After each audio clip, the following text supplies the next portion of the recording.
Descending deeper into the building, Stanley realized he felt a bit peculiar.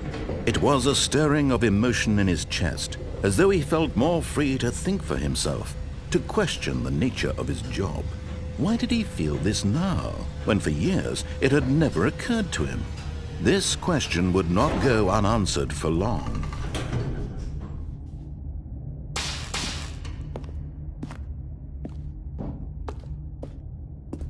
Stanley walked straight ahead through the large door that read Mind Control Facility.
The lights rose on an enormous room packed with television screens.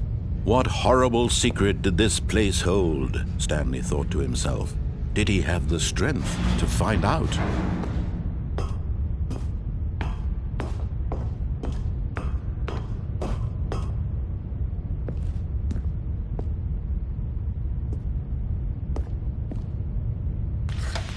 Now the monitors jumped to life, their true nature revealed. Each bore the number of an employee in the building, Stanley's co-workers.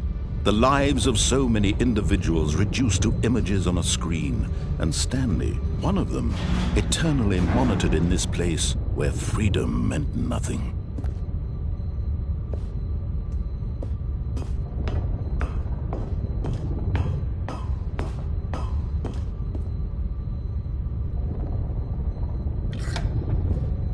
This mind control facility, it was too horrible to believe. It couldn't be true.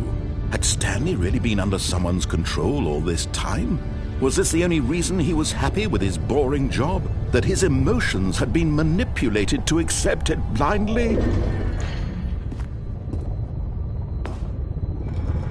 No, he refused to believe it. He couldn't accept it. His own life in someone else's control? Never! It was unthinkable, wasn't it? Was it even possible? Had he truly spent his entire life utterly blind to the world?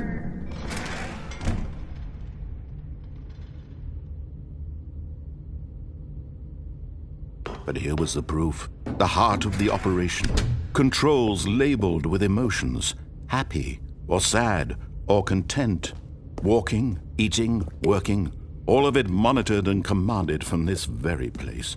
And as the cold reality of his past began to sink in, Stanley decided that this machinery would never again exert its terrible power over another human life, for he would dismantle the controls once and for all.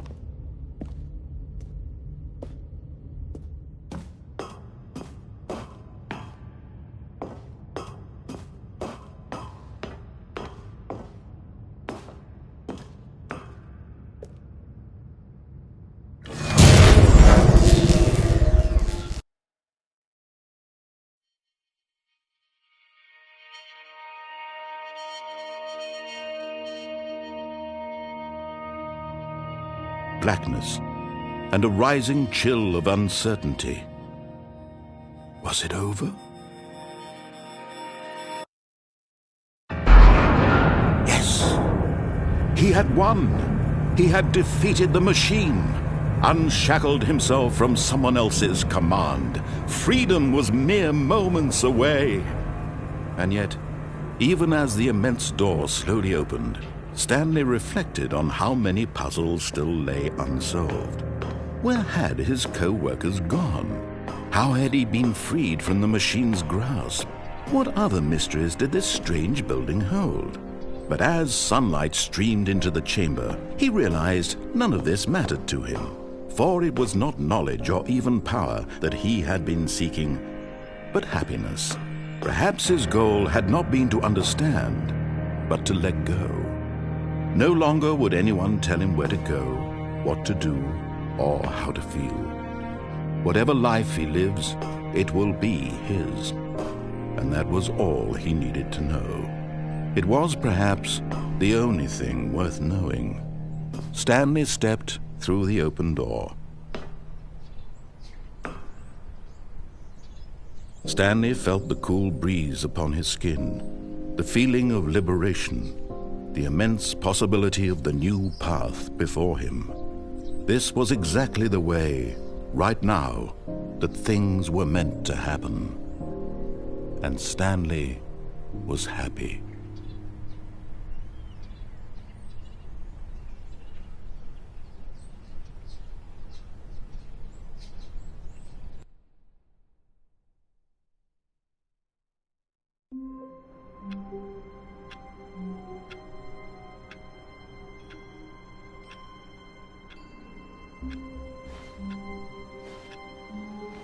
All of his co-workers were gone.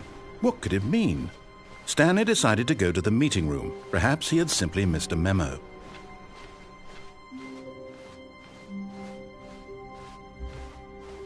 When Stanley came to a set of 2 open doors, he entered the door on his left.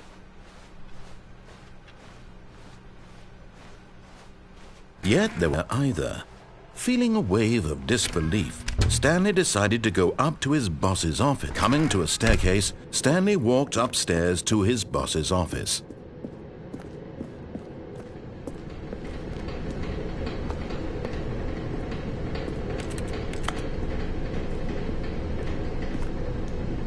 But Stanley just couldn't do it. He considered the possibility of facing his boss. Admitting he had left his post during work hours, he might be fired for that. And in such a competitive economy, why had he taken that risk? All because he believed everyone had vanished? His boss would think he was crazy. And then something occurred to Stanley. Maybe, he thought to himself, maybe I am crazy. All of my co-workers blinking mysteriously out of existence in a single moment for no reason at all? None of it made any logical sense. And as Stanley pondered this, he began to make other strange observations. For example, why couldn't he see his feet when he looked down? Why did doors close automatically behind him wherever he went? And for that matter, these rooms were starting to look pretty familiar. Were they simply repeating? No, Stanley said to himself, this is all too strange. This can't be real. And at last, he came to the conclusion that had been on the tip of his tongue. He just hadn't found the words for it. I'm dreaming, he yelled. This is all a dream. Oh, what a relief Stanley felt to have finally found an answer, an explanation. His co-workers weren't actually gone. He wasn't going to lose his job. He wasn't crazy after all. And he thought to himself, I suppose I'll wake up soon. I'll have to go back to my boring real-life job pushing buttons. I may as well enjoy this while I'm still lucid. So, he imagined himself flying and began to gently float above the ground. Then he imagined himself soaring through space on a magical starfield, and it too appeared. It was so much fun, and Stanley marveled that he had still not woken up. How was he remaining so lucid? And then perhaps the strangest question of them all entered Stanley's head. One he was amazed he hadn't asked himself sooner.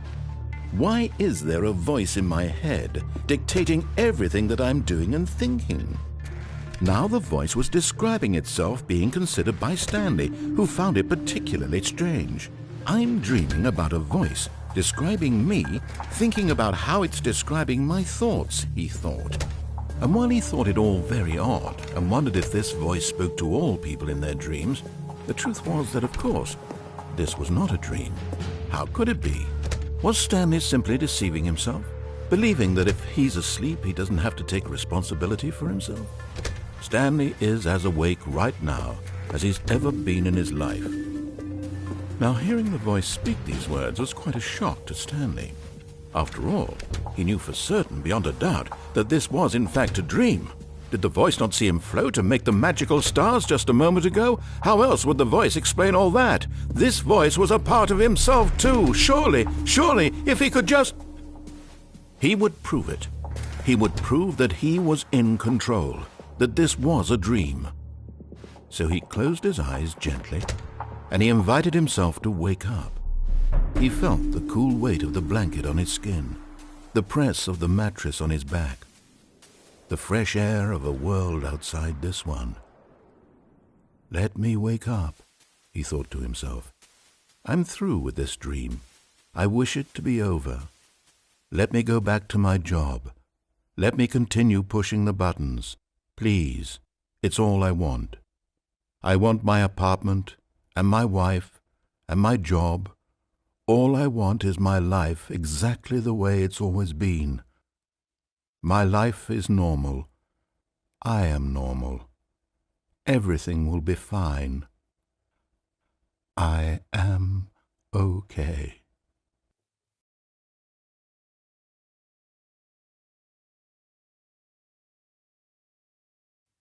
Please, someone, wake me up. My name is Stanley. I have a boss. I have an office. I am real. Please, just someone tell me I am real. I must be real. I must be. Can anyone hear my voice? Who am I? Who am I? And everything went black.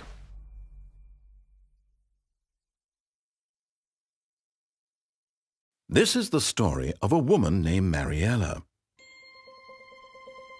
Mariella woke up on a day like any other. She arose, got dressed, gathered her belongings, and walked to her place of work. But on this particular day, her walk was interrupted by the body of a man who had stumbled through town talking and screaming to himself, and then collapsed dead on the sidewalk. And although she would soon turn to go call for an ambulance, for just a few brief moments she considered the strange man. He was obviously crazy. This much she knew. Everyone knows what crazy people look like.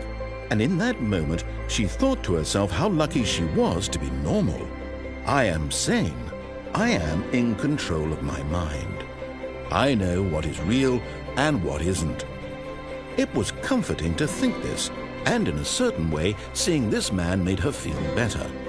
But then she remembered the meeting she had scheduled for that day, the very important people whose impressions of her would affect her career, and by extension, the rest of her life.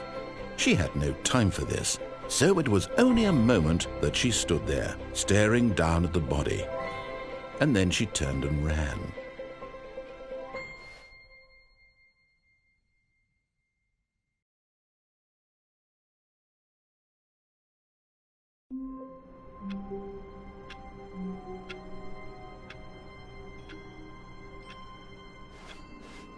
All of his co-workers were gone. What could it mean? Stanley decided to go to the meeting room. Perhaps he had simply missed a memo.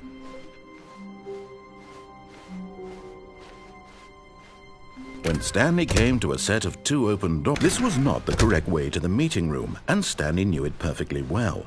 Perhaps he wanted to stop by the employee lounge first, just to admire it. Wow, yes, this room. But eager to get back to business, Stanley took the first open door on his left. Stanley was so bad at following directions, it's incredible he wasn't fired years ago. Look, Stanley, I think perhaps we've gotten off on the wrong foot here. I'm not your enemy, really, I'm not.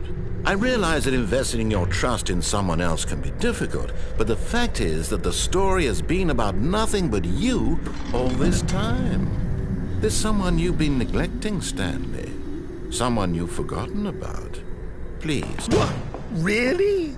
I was in the middle of something. Do you have zero consideration for others? Are you that convinced that I want something bad to happen to you? Why, I don't know how to convince you of this, but I really do want to help you, to show you something beautiful. Look, let me prove it.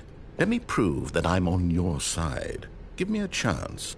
Now listen carefully, this is important. Stanley walked through the red door. Aha, perhaps you misunderstood. Stanley walked through the red door. I still don't think we're communicating properly. Stanley walked through the red... All right, fine, go ahead, Stanley. You want to know so badly what's out there? You want to find out what lies at the end of this road you've chosen? Well, don't let me stop you. Do you see? There's nothing here. I haven't even finished building this section of the map because you were never supposed to be here in the first place. Broken rooms, exposed developer textures. Is this what you had wanted? Was it worth ruining the entire story I had written out specifically for you? Do you not think I put a lot of time into that? Because I did. And in the end, it was all for nothing, because this is what you wanted to see. Help me here, Stanley. Help elucidate these strange and unknowable desires of yours. What would have made this game better? What did you want to see? Vehicles? Skill trees? Work with me. You've given me absolutely nothing so far. Tell you what, let me take a stab in the dark at a new design, and you can give me some feedback. There we go. A third option. This already feels leaps ahead of where we were before. Go ahead, Stanley. Take it for a spin. Okay, I'm going to stop you there. Now, tell me about your experience with this new version. Would you say that the game benefited from allowing you more choices? Feel free to be honest. I'm looking for some real critical feedback here. Oh, well, now this is useful. You didn't like it, but you didn't totally hate it either. You enjoyed it, perhaps is the correct term. It didn't cause you excruciating pain. Big steps we've made here today, Stanley. Here, based on the data from your previous playthrough, I've compiled a new version. And to be perfectly candid, I think I've knocked it out of the park with this one. Let's take a look.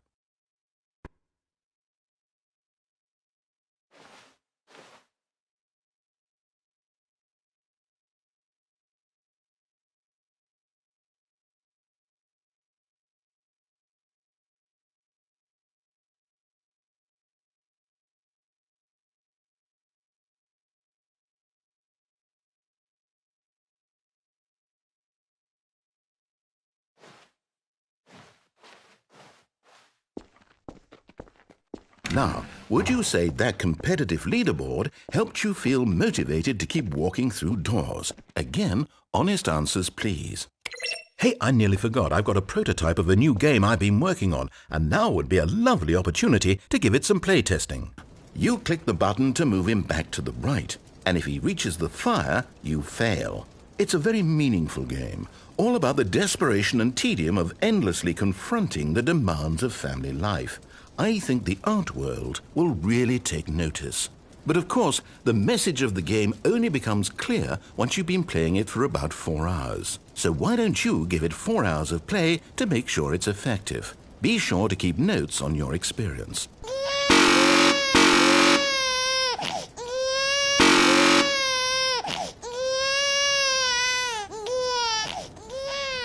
You heartless bastard! Did you do it because you hate babies or purely to spite me? Because if it's the latter, well, I don't know what to do. I'm completely out of ideas. I can't think of a single thing that might improve the experience for me. I'm not even going to try. I'm out, I'm done. It's over. Thank you for playing. Your input was extremely valuable. Oh, hey, since my game was so awful, why don't we play someone else's game? Just to ease the pain. Let's see. What do we have here? Yes, this seems like it'll work. Let's give it a shot.